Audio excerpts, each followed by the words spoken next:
अनमोल मोती कार्यक्रम में आपका स्वागत है। ओम शांति। 16 फरवरी 2023 को ब्रह्मा कुमारीज हेडक्वार्टर शांतिवन के डायमंड हॉल से एक जल जन अभियान का उद्घाटन भारत के प्रधानमंत्री नरेंद्र मोदी जी ने वीडियो कॉन्फ्रेंसिंग के द्वारा किया। इस जल जन अभियान में ब्रह्मा कुमारीज की भागीदारी भारत सरकार के साथ है और इस अभियान का उद्देश्य है जल संरक्षण, जल के बचाने के लिए जागृति पैदा करना और स्थान स्थान पर विभिन्न कार्यक्रमों के द्वारा सारे भारत के अंदर जल संरक्षण के लिए गांव-गांव में जाकर अनेक प्रकार के कार्यक्रम रच करके जल को बचाना।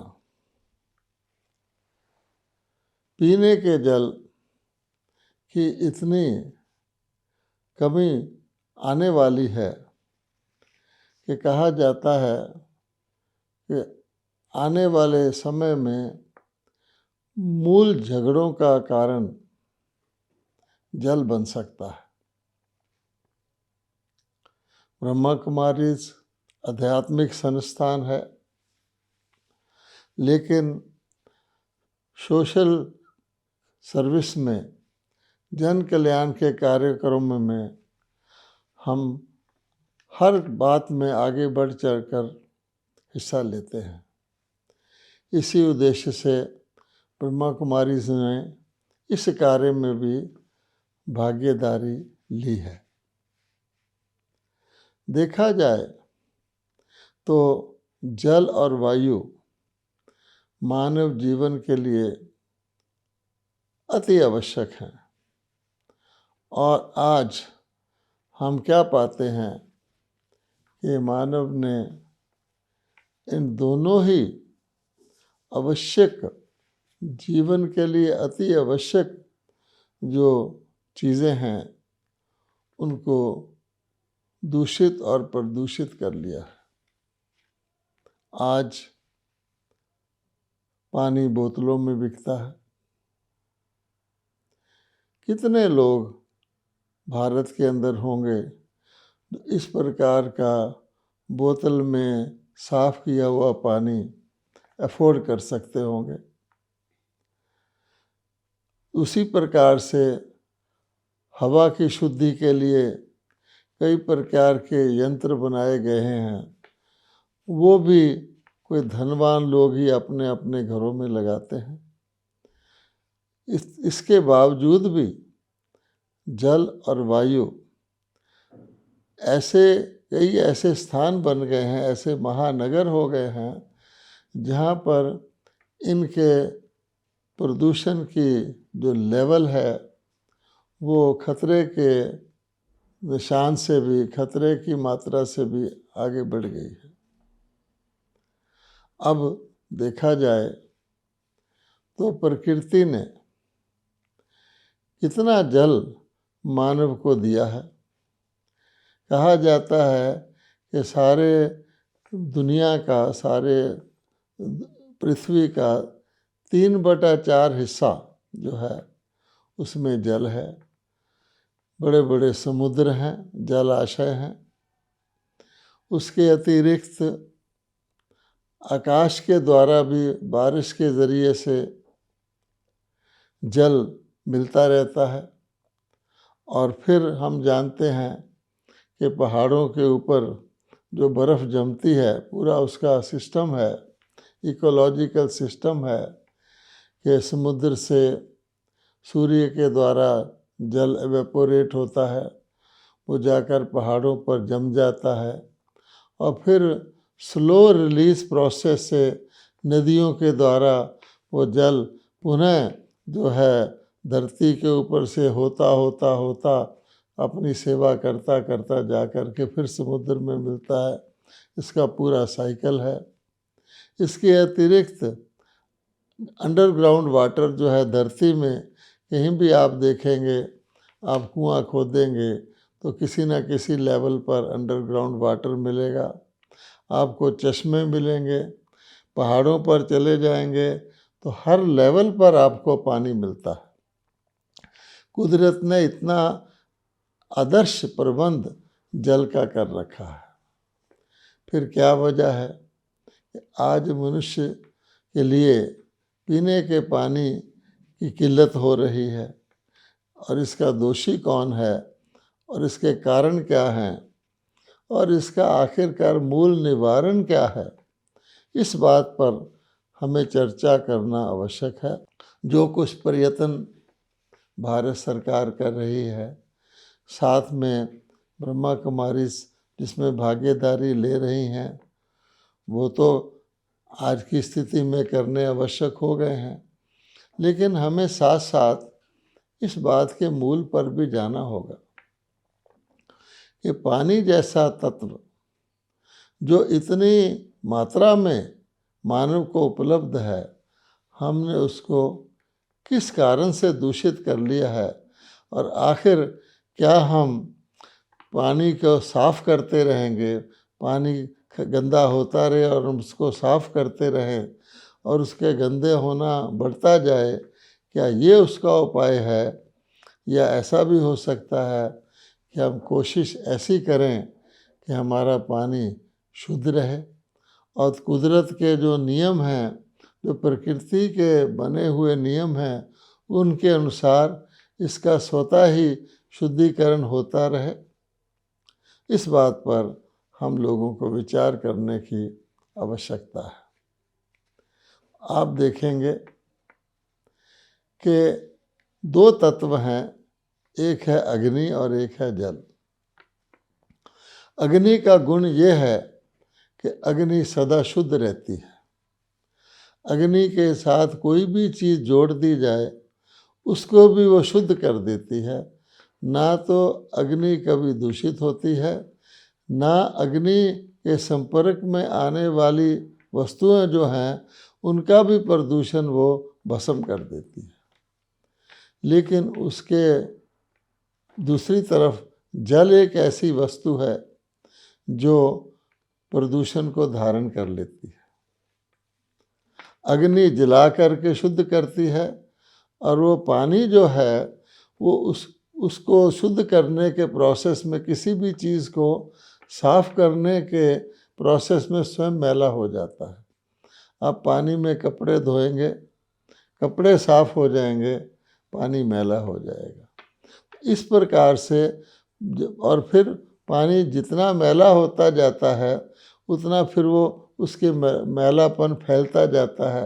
मैला पानी जब शुद्ध पानी से मिलता है उसको भी मैला कर देता है। इसलिए मानव को ये सोचना है कि मुझे अपना लाइफस्टाइल में हमने कैसा बनाया है। अगर आप आज भी देखेंगे गौर से तो हम कह तो देते हैं कि महानगरों के अंदर महानगर गैस चैम्बर बन गए हैं, महानगरों की हवा इतनी अति प्रदूषित है कि मानव के स्वास्थ्य के लिए एक बहुत बड़ा खतरा बन गई है। महानगरों में पानी को कितना भी साफ कर लें, म्यूनसिपैलिटीज़ इत्यादि उसमें कितनी भी क्लोरीन मिला लें, कितना भी उसको शुद्ध कर लें, फिर भी पानी वो साफ नहीं होता है। लेकिन अगर आप गौर से देखेंगे, आप अपने गांव में चले जाएं, तो अगर गांव जहां बसे हुए हैं वहां पर ना तो इस प्रकार का आपको हवा का प्रदूषण मिलता है, पानी का प्रदूषण अवश्य मिलता है, क्योंकि गांव वालों को हाइजीन का, अर्थात पानी की उस स्वच्छता का, अपने जीवन के लाइफस्टाइल को, जीवन की शैली को ऐसा रखने का ज्ञान नहीं दिया जाता है कि वो पानी को अपने को शुद्ध कर रखें। गांव के कुओं में फिर भी साफ पानी आता है, लेकिन जो गांव के अंदर आम तौर पे जिसको हम पॉन्ड्स कहते हैं, जहाँ से आम जनता पानी लेती है, जहाँ पशु पानी पीते हैं, जहाँ लोग पानी में स्नान करते हैं मजबूरी के तौर पर, वो अवश्य ही वहाँ का पानी पोल्यूटेड रहता है। देखा जाए तो हम अगर इतने बड़े बड़े महानगर ना बनाएं, या यूँ समझें कि आज से हम 200 साल पीछे चले जाएं, जब नगर तो होते थे लेकिन वहाँ घनी आबादी नहीं होती थी, और वहाँ इतने हाई राइज, इतने मल्टी स्टोरी के बिल्डिंग्स नहीं होते थे, तो तब वहाँ पर पानी का प्रदूषण बहुत कम था और हवा भी वहाँ की शुद्ध थी। तो मनुष्य ने स्वयं ही इस प्रकार के महानगर बसाए हैं, और उसके कारण से वहाँ की रहने वाली करोड़ों की जो आबादी है आज इन समस्याओं से पीड़ित है। अब हम कहेंगे कि ये तो आवश्यकता है, ये तो आज के सिविलाइज्ड समाज की आवश्यकता है। हम जिसको इंडस्ट्रियलाइजेशन कहते हैं, इंडस्ट्रियलाइजेशन भी पानी की और हवा की पोल्यूशन का एक बहुत बड़ा कारण है। हम कोशिश करते हैं कि इंडस्ट्रियल सिटीज़ को, इंडस्ट्री वाले इलाकों को महानगरों से दूर कर दें। उसके अंदर भी हम देखते हैं कि उसमें आर्थिक एक फैक्टर आ जाता है, उसमें इकोनॉमिक फैक्टर आ जाता है कि पास रहने से लेबर सस्ता मिल जाता है, वहाँ का माल सप्लाई जो है वहीं का वहीं हो जाता है।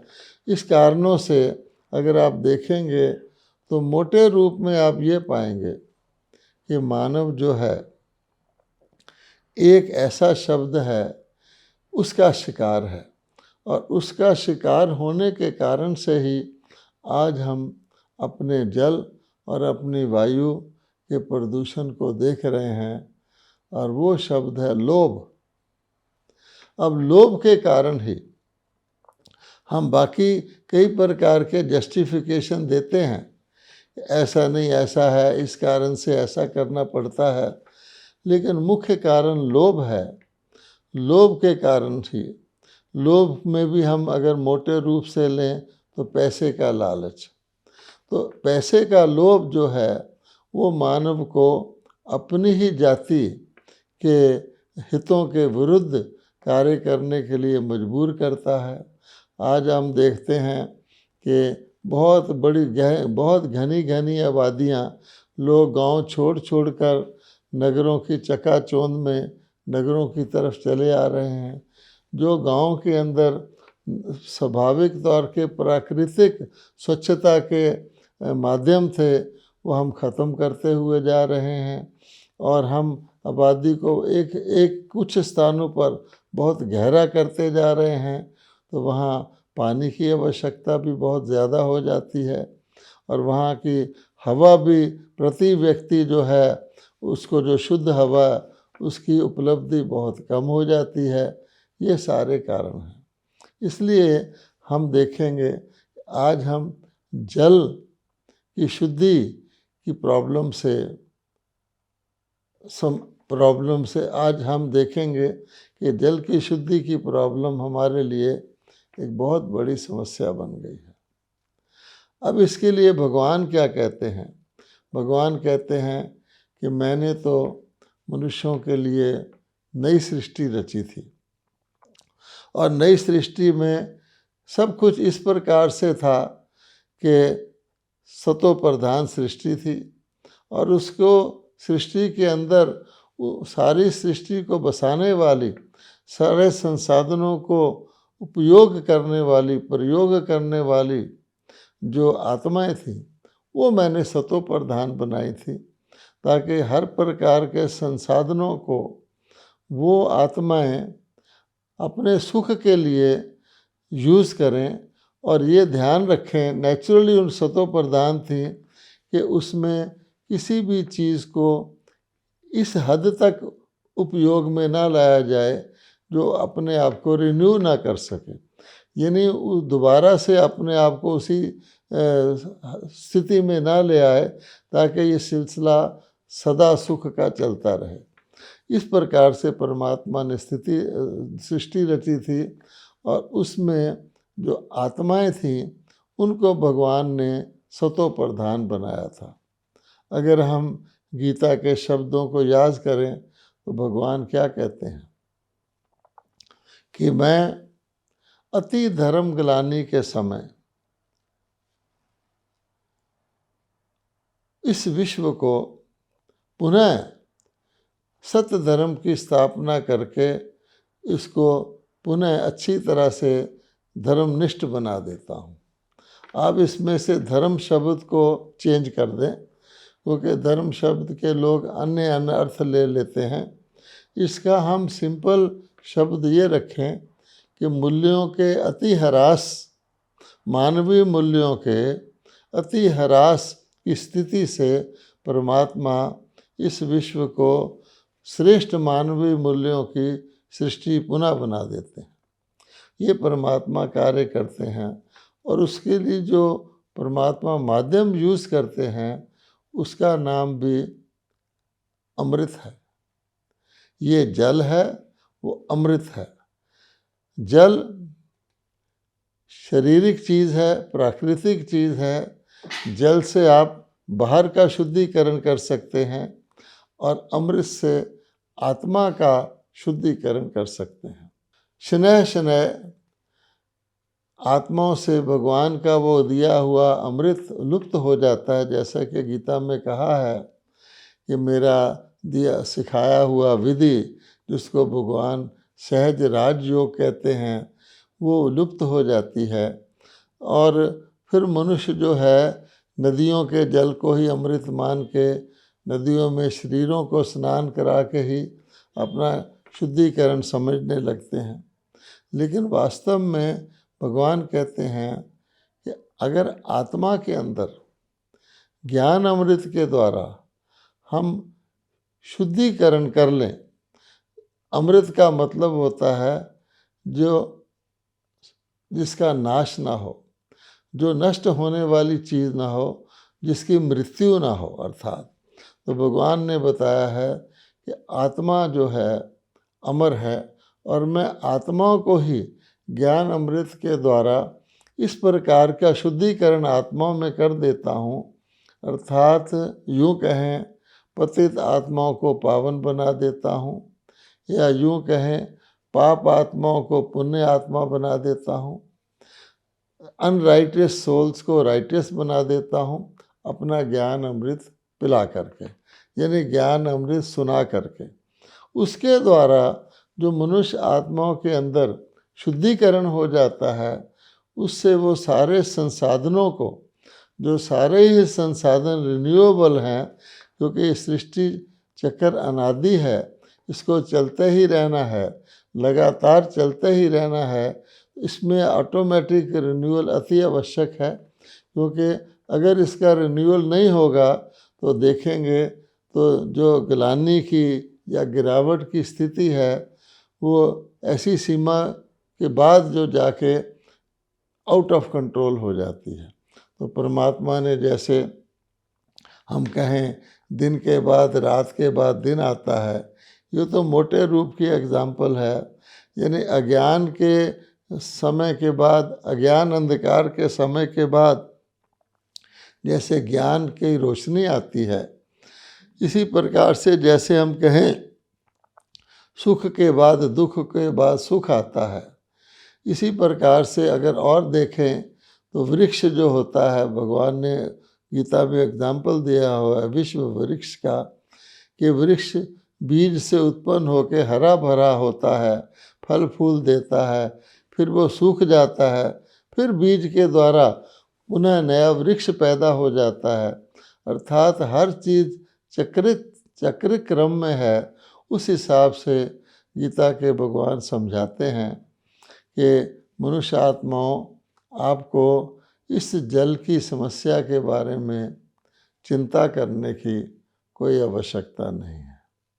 जितने हमारे जल आशय दूषित हो गए हैं उसका मुख्य कारण ये है कि मानव मन जो हैं वो दूषित हो गए हैं। हमारी ब्रह्मा कुमारी में एक कहावत है, mental pollution leads to environmental pollution, अर्थात मानसिक प्रदूषण ही बाहर के बाह्य वातावरण के प्रदूषण का मूल कारण है।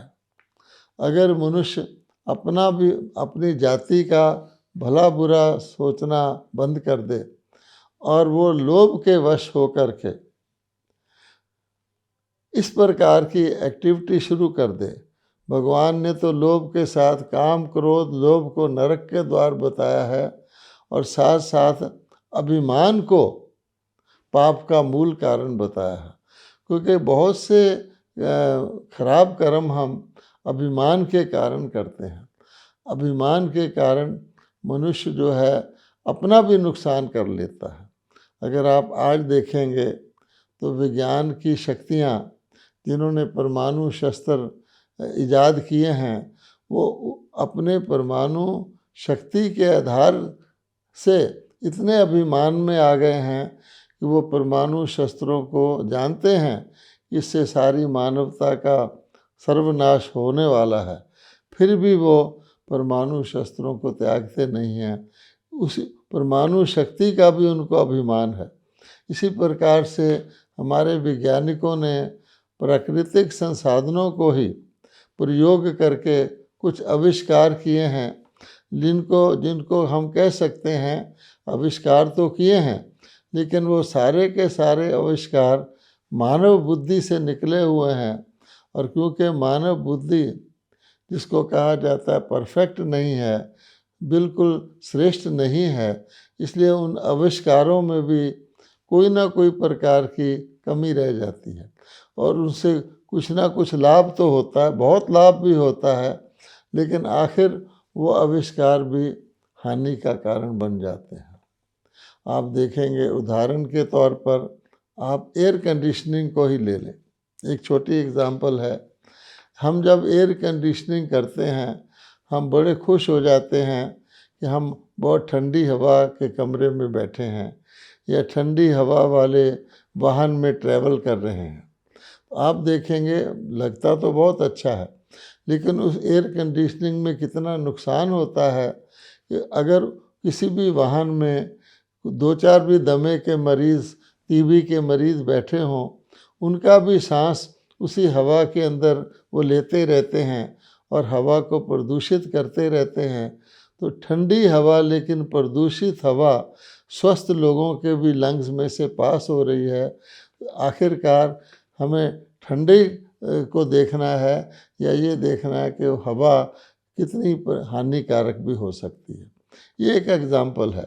इसी प्रकार से आप देखेंगे कि मानव ने अपनी कुदरत ने तो ऐसा इस सृष्टि को बनाया था कि मानव केवल उसका सदुपयोग करता रहे। प्रकृति एक दासी की तरह, एक सेवक की तरह हमारी सेवा करती थी। इसलिए हमने हर प्रकृति के तत्व को देवता का नाम दिया हुआ है। जल देवता, वायु देवता, अग्नि देवता, पृथ्वी देवता। लेकिन अब वो देवताओं को हमने अधिक उनका दोहन करके, उनको शोषण करके हमने उनको विकराल रूप दे दिया है। इस कारण से अब उन देवताओं में भी शक्ति नहीं, वरना सूर्य देवता जितना कुछ भी पानी मैला होता था, जितना कुछ भी उस सारे को साफ कर देता था। देवता में इतनी शक्ति है कि वो सागर के नमकीन पानी को भी एवेपोरेट करके उसको मीठा करके पहाड़ों के ऊपर वो जमा देता है। लेकिन अगर किसी चीज़ को, पानी को इतना ख़राब कर दिया जाए बियॉन्ड जो सफाई के भी मतलब लायक ना रहे, जिसको हम कहते हैं गंदे नाले बहा देते हैं, तो सूर्य देवता की, और उनको इतना घना कर देते हैं, इनका कंडेंस्ड कर देते हैं, तो सूर्य देवता की शक्ति से वो चीज़ बाहर हो जाती है। इसी प्रकार से किसी चीज़ की भी हम जानते हैं कैंसर कैसे पैदा होता है। कोई भी चीज़ एक जगह पर इकट्ठी हो जाए, सर्कुलेट ना हो, तो वहाँ पर ये रोग पैदा होता है। तो हमने कई स्थानों पर आप देखेंगे कि पॉपुलेशन का कंसंट्रेशन, इंडस्ट्री का कंसंट्रेशन, अनेक प्रकार के कंसंट्रेशन स्पॉट्स बना दिए हैं, जिनको हम वहाँ बहुत चकाचौंध पैदा कर दी है। वहाँ नकली संसाधन उपलब्ध करा दिए हैं। वहाँ रात को 24 घंटे बिजली रहती है। वर्कर फैक्ट्रियों में तीनों शिफ्ट काम कर सकते हैं। सब कुछ दिन रात चलता रहता है, लेकिन उसका कितना मानव के जीवन पर, मानव के सोशल लाइफ पर कितना अफेक्ट होता है, उसका नुकसान कोई कैलकुलेट नहीं करता, क्योंकि एक तो अभिमान और एक लोभ विकार काम करते हैं। इसलिए ब्रह्मा कुमारी कहते हैं कि अपने मन का हम शुद्धिकरण करें।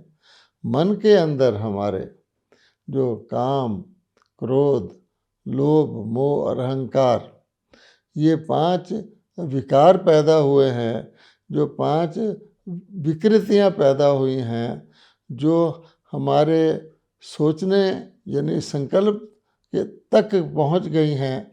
हमारे सोचने में, हमारे बोलने में, हमारी कृति में, हमारे व्यवहार में, हमारे संबंध संपर्क में आ गई हैं। उस कारण से आज हम दुनिया को देखते हैं कि हमने दुनिया को अनेक प्रकार के टुकड़ों में बांट लिया है, और उस कारण से हम सारी मानवता का हित तो सोचते ही नहीं हैं। एक एक छोटे छोटे टुकड़े का हित वो भी अलग अलग डायमेंशंस में सोचते हैं, और उस कारण से ओवरऑल जो है, जिसको कहते हैं होलिस्टिक वेलबींग जो है, होलिस्टिक जो चाहिए मानवता का कल्याण, वो नहीं हो पाता है।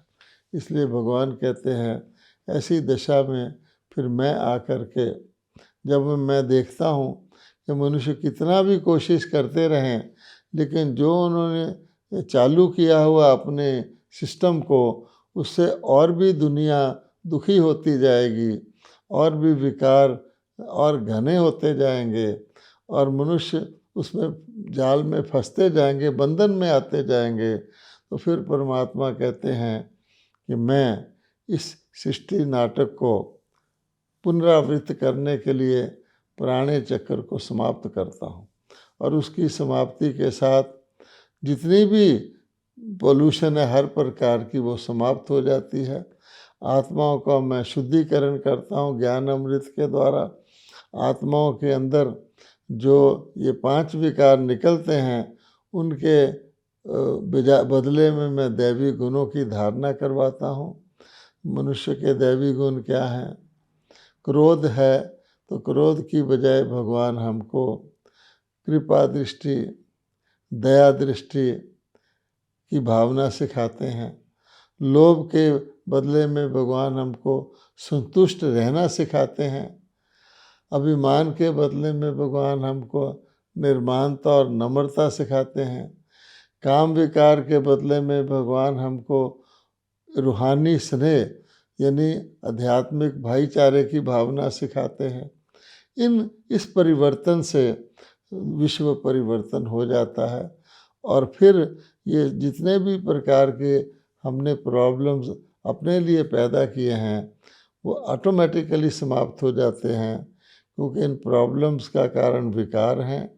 विकारों का कारण देह अभिमान है, और देह अभिमान का कारण अपने आत्मस्वरूप को भूलना, आत्मस्वरूप के आत्मा के गुणों को भूलना, उनकी विस्मृति में आना, और उन गुणों को धारण करने के लिए परमात्मा के साथ योग लगाना या कनेक्शन रखने का ज्ञान ना होना। इसलिए भगवान भगवत गीता में कहते हैं कि स्नेह से अपने को आत्मा समझकर मुझ परमात्मा के साथ अगर आप स्नेह युक्त, जिसको कहते हैं प्यार का संबंध रखोगे, योग रखोगे, तो मैं तुम्हारी आत्माओं को सर्व गुणों से भर दूंगा, और सब गुण अवगुण आप पे ही निकल जाएंगे। इस प्रकार हम दो तरफा कर्म करें। इस सृष्टि के अंदर जो कुछ हो रहा है उसको भी ठीक करने में सहयोग दें, लेकिन उसके जो मूल कारण है उनको दूर करना हमारे लिए अति आवश्यक है। ओम शांति।